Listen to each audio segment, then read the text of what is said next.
Tersangka H selaku Direktur PT MMM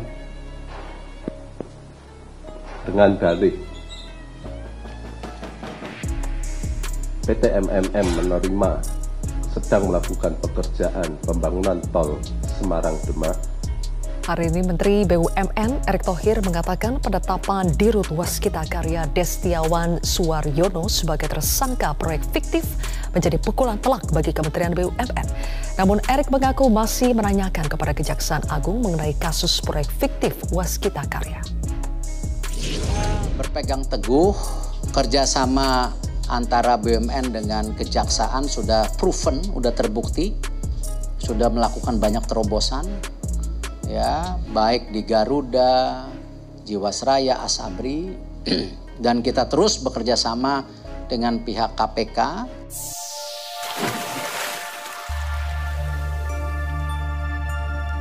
Hai YouTuber, salam jumpa kembali dengan channel Branding IT. Videonya isinya daging semua bro. Tindak pidana korupsi bukan hanya terjadi kali ini di BUMN Karya, tapi telah terjadi sejak 2006, 2011, 2014, 2022, 2023. Pokoknya tikus-tikus koruptor itu ada setiap saat. Tidak terkait dengan rezim ataupun penguasa. Admin memiliki catatan sendiri dalam kasus korupsi di BUMN Karya. Yang pertama, PT Nindya Karya. Nindya Karya dan PT Tuah Sejati ditetapkan sebagai tersangka korporasi oleh KPK terkait kasus korupsi pembangunan dermaga bongkar pada kawasan bebas dan pelabuhan bebas Sabang tahun 2006 hingga 2011. Kemudian ada lagi kasus korupsi PT Amarta Karya tahun 2018 hingga tahun 2020. Kemudian PT Waskita Karya, ya, cuplikan beritanya, kasus korupsinya sudah ada tadi di depan video, ya, di opening video. 3 proyek jalan tol yang dikerjakan PT Waskita Karya Persero kini terancam akan dikerjakan PT Hutama Karya. Kementerian BUMN mengajukan penyertaan modal negara atau PMN untuk Hutama Karya agar menyelesaikan proyek tersebut dan tidak mengabulkan permohonan penanaman modal negara atau suntikan dana negara untuk PT Waskita Karya. Wakil Menteri BUMN 1 Kartika Widjoatmojo mengatakan pengerjaan tol Kapal Betung akan dikebut sebab proyek tol sudah menghabiskan Rp 17 triliun tapi belum selesai. Selain itu, tol Bocimi, Ciawi Sukabumi, dan tol Becakayu menjadi prioritas. Tol Becakayu ini Bekasi Cakung Kampung Melayu ya bro, bukan jalan tol untuk beca, bukan.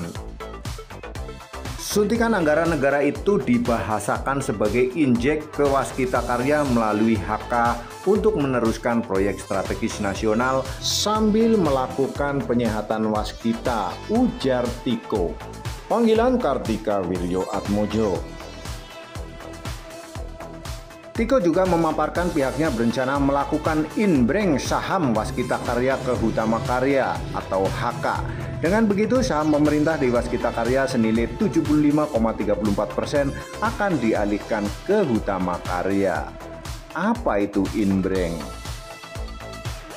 Inbreng adalah transaksi yang memasukkan aset non-tunai, misalnya tanah dari para pemegang saham untuk dijadikan modal perusahaan. Ketentuan yang mengatur mengenai penyetoran modal saham dalam bentuk inbreng adalah Undang-Undang Nomor 40 Tahun 2007. Menurut Tiko, belum pasti Waskita Karya akan masuk ke grup Hutama Karya. Nah loh, tetapi dia menyampaikan saham pemerintah di Waskita akan dimasukkan ke HK, itu juga ide sementara. Waduh, jadi saham pemerintah Waskita kita imbrengkan ke Hutama Karya. Porsi saham pemerintah saya nggak tahu, 70% mungkin kita imbrengkan, ujar Tiko di Senayan, Jakarta pada Senin 5 Juni 2023. berdasarkan data RTI, saham Waskita Karya atau WSKT sebanyak 75,34% dimiliki oleh negara Republik Indonesia. Dengan imbreng, kepemilikan saham tersebut akan dialihkan ke Hutama Karya. Bagi admin nyong lan kue-kue pada kabeh, tentunya yang lebih menarik adalah nasib jalan tol yang akan diambil alih. Nah, admin dapat bocoran ini ya, bisa jadi gambaran tapi tidak bisa jadi patokan. Yang jelas ini tol Bocimi seksi 3 dan 4 akan segera dieksekusi dan akan pindah tangan ataupun ditangani oleh Hutama Karya ya, bukan Waskita Karya lagi. Kemudian tol Palembang Betung juga akan segera dieksekusi dan harus selesai tahun 2024. Kemudian juga tol Becakayu akan segera dieksekusi. Hutama Karya setahun lalu berpengalaman mengerjakan jalan tol Sumatera di Kayu Agung rata-rata per tahun 100 km. Ya, jadi kalau nanti meneruskan 3 proyek jalan tol Bocimi, Becakayu dan Palembang Betung dikerjakan serius selama setahun karena tidak ada yang lebih dari 100 kilo, kemungkinan semuanya selesai. Mari kita berharap dengan berdoa agar semua dapat berjalan dengan aman, lancar, jaya dan cepat ya. Pembangunan jalan tol yang mangkrak-mangkrak disikat aja dan diselesaikan, sementara yang direncanakan segera eksekusi. Terima kasih atas kunjungan Anda. Untuk Anda yang baru bergabung atau baru menemukan channel ini, silahkan jangan ragu untuk like dan subscribe ya. Channel ini menyajikan tentang relasi infrastruktur baik darat, laut maupun udara.